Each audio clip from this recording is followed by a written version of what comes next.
Hi partner, welcome to our channel Learn and Rise with Alusode Sir.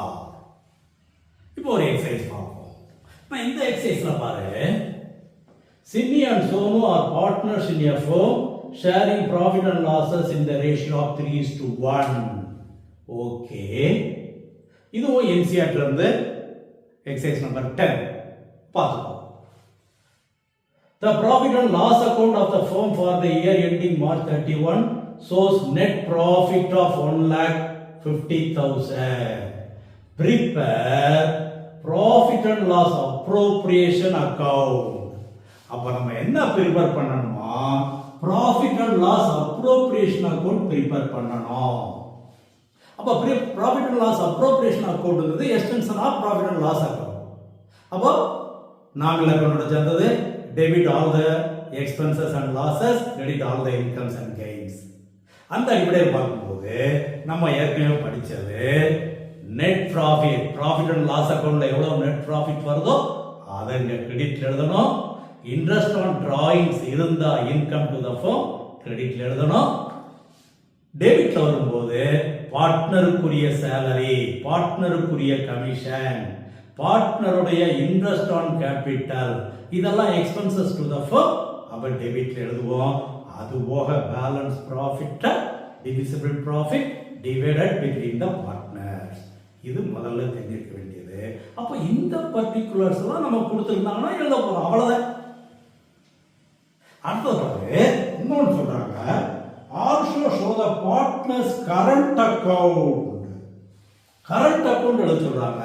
இது extension of capital account. அப்ப fixed capital method பயன்படுத்துறாங்களுக்கு அதனால current account போட சொல்றாங்க.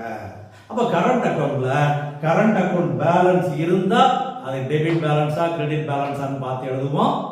பார்ட்னருக்கு சேர வேண்டிய பணம் எல்லாம் கிரெடிட் சைடுல, பார்ட்னர்ஸ்ல இருந்து ஃபர்முக்கு வர வேண்டிய பணம் எல்லாம் டெபிட் சைடுல. அப்ப அந்த அடிப்படை எதெல்லாம் பார்த்து அதை ஃபில் அப் பண்ணிட வேண்டியது. இப்போ எதெல்லாம் கொடுத்துருக்காங்கன்னு பார்ப்போம். ரைட், முதல்ல சொல்லிட்டாங்க சோர்ஸ் நெட் ப்ராஃபிட் ஆஃப் 1,50,000. அப்ப net profit and loss appropriation அக்கவுண்ட்ல கிரெடிட் சைடுல profit and loss account, profit and loss அக்கவுண்ட்ல இருந்து இது வந்திருக்குது. எவ்வளவு? 1,50,000. முதல்ல நெட் ப்ராஃபிட் எழுத வேண்டியது. அடுத்து என்னென்ன பர்టిక్యులர்ஸ் இருக்குன்னு பார்ப்போம். Take into consider the following information. Partners capital on 1/2024, அதாவது opening capital Simi 30,000, Sonu 60,000. Capital account போட்டா இந்த பேலன்ஸ் எழுதுவோம். இப்ப கரண்ட் அக்கவுண்ட் போடுறதுனால இந்த பேலன்ஸ் அங்க வராது. அப்புறம் எதுக்கு இதை கொடுத்திருக்காங்க? இன்ட்ரெஸ்ட் ஆன் கேபிட்டல் இருந்தா அங்க எழுதணும். அப்ப இன்ட்ரெஸ்ட் ஆன் கேபிட்டல் இருக்கா அதையும் செக் பண்ணிடுவோம். Fourth point, interest on capital was allowed 5% per annum. அப்போ இந்த 30,000ல 5% 5/100, that is 1,500. 60,000ல 5% 5/100, that is 3,000. அப்போ இது வந்து ஃபர்முக்கு எக்ஸ்பென்சஸ், அதனால டெபிட் சைடுல இன்ட்ரெஸ்ட் ஆன் கேபிட்டல். யாருக்கெல்லாம்? பார்ட்னர் யாரு? Simmi Sonu. Simmi that is 1,500, Sonu 3,000, total of 4,500. இதே இமிடியேட்டா பார்ட்னர்ஸ் கரண்ட் அக்கவுண்ட்ல எழுதிடணும். கரண்ட் அக்கவுண்ட்ல எழுதும் போது கரண்ட் அக்கவுண்ட் பேலன்ஸ் கொடுத்திருக்காங்களா? Current account balances, opening balances. அப்ப சிம்மி 30,000, சோனு 15,000, ரெண்டுமே கிரெடிட் பேலன்ஸ். கிரெடிட் சைடுல 2024 ஏப்ரல் 1 ஓபனிங் பேலன்ஸ் மட்டும் ஏப்ரல் 1 ன்னு கொடுப்போம். பை பேலன்ஸ் brought down எப்பயுமே வேர்டை முழுமையா எழுதி பழகு, ஷார்ட் ஃபார்ம்ல எழுதாத. எவ்வளவு இருக்குதான்? Current account balance 30,000, 15,000.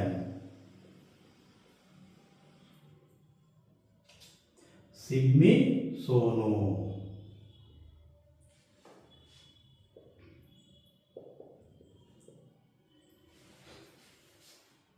இப்போ முதல்ல பேலன்ஸ் எழுதிட்டு அதுக்கப்புறம் இப்ப இன்ட்ரெஸ்ட் ஆன் கேபிட்டல் கண்டுபிடிச்சோம். அது அவருக்கு சேர வேண்டிய பணம் கிரெடிட் சைடுல year end March 31 by profit and loss appropriation account. அங்கிருந்து இங்க வந்திருக்குது அவங்களுக்குரிய சேலரி. இல்ல அதை வந்து இன்ட்ரெஸ்ட் ஆன் கேபிட்டல் எழுதிடலாம். That is interest on capital. எவ்வளவு கண்டுபிடிச்சிருக்கோம்? 1500, 3000.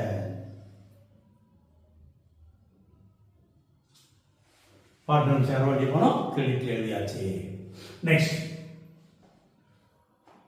கரண்ட் அக்கவுண்ட் பேலன்ஸ் எழுதியாச்சு.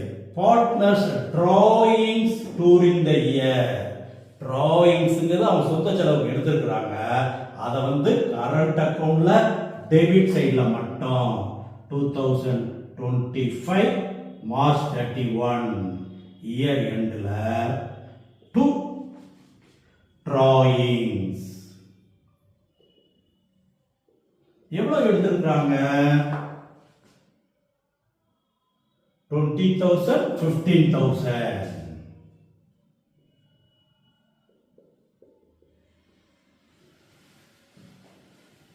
நெக்ஸ்ட் பாருங்க.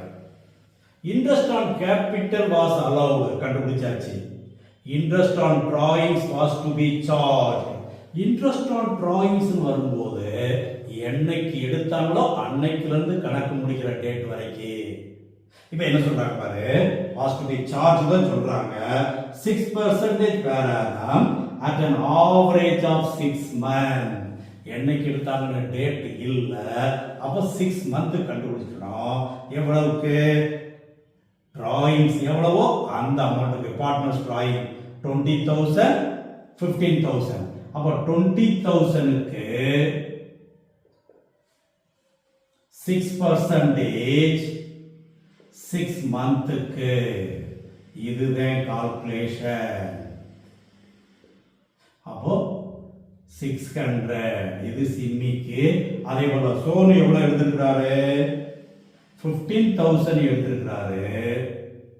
அப்ப அந்த 15,000க்கும் 6% 6/12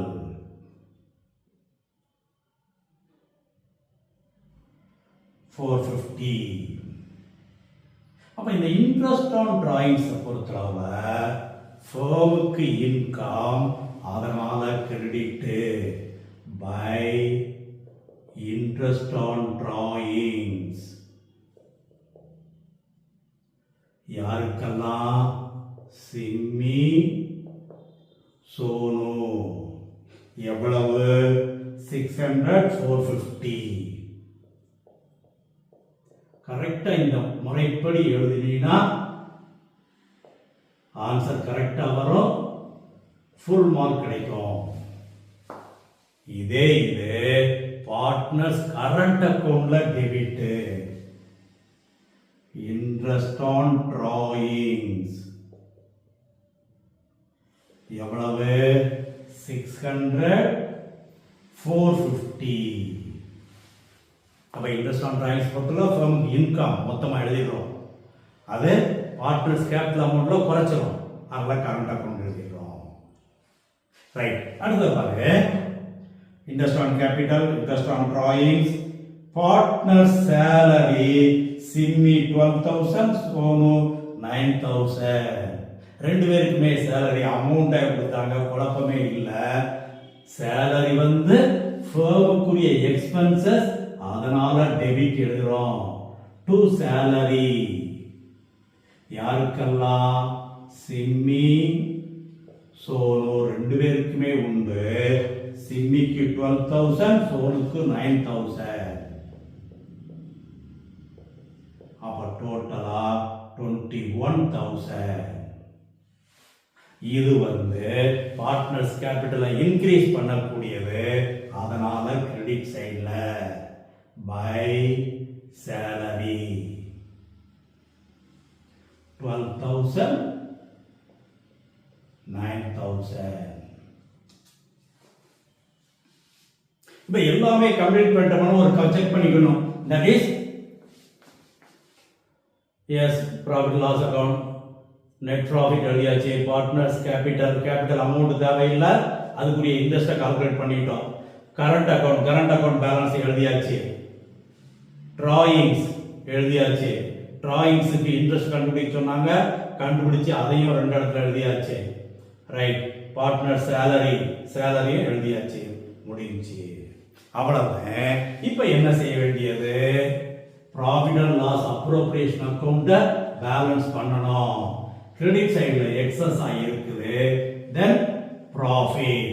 அந்த ப்ராஃபிட் இவங்க 2 பேருக்கும் ரேஷியோ படி பிரிச்சு கரண்ட் அக்கவுண்ட் எழுதிடணும். கரண்ட் அக்கவுண்ட்டுக்கு டிரான்ஸ்ஃபர் பண்ணிடணும். யாருக்கெல்லாம்? சிம்மி, சோனு. எந்த ரேஷியோ?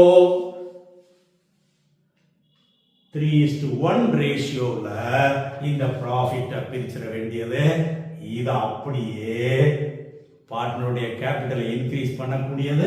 அதனால அப்படியே கரண்ட் அக்கவுண்ட்ல கிரெடிட் சைடுல எழுதிட வேண்டியது. By profit and loss appropriation account, that is profit. அந்த அமௌண்ட்டை கொண்டு வந்து எழுதி இதை அப்படியே பேலன்ஸ் பண்ணிட வேண்டியது. இப்ப இதை பேலன்ஸ் பண்ணி காட்டினா எவ்வளவு வருதுன்னு பாப்பா. டோட்டல் பாரு. Profit and loss appropriation account balance 1,25,550. that is profit. இந்த ப்ராஃபிட்டை ரேஷியோ படி பிரிக்கணும். 3/4 1/4. இதை எழுதி இது அப்படியே profit increase the capital amount. அப்போ கரண்ட் அக்கவுண்ட்ல கிரெடிட் சைட்ல P&L அப்ரோப்ரியேஷன் அக்கவுண்ட் சொல்லி இந்த அமௌண்ட்டை அப்படியே எழுதி டோட்டல் போட்ட வேண்டியது. டோட்டல் போட்டா கரண்ட் அக்கவுண்ட் பேலன்ஸ் 1,17,062 42,938. இது பேசிக். இதுல எது கேட்கிறாங்களோ அதுக்கு தகுந்தாப்புல செஞ்சிட வேண்டியது. இப்ப இதுலயே சில நேரங்களில் என்ன சொல்லுவாங்க? பாஸ் நெசசரி அட்ஜஸ்ட்மெண்ட் என்ட்ரிஸ் சொல்லுவாங்க. அப்படி அட்ஜஸ்ட்மெண்ட் என்ட்ரி அது அடுத்த எபிசோட்ல பார்ப்போம். ஓகே.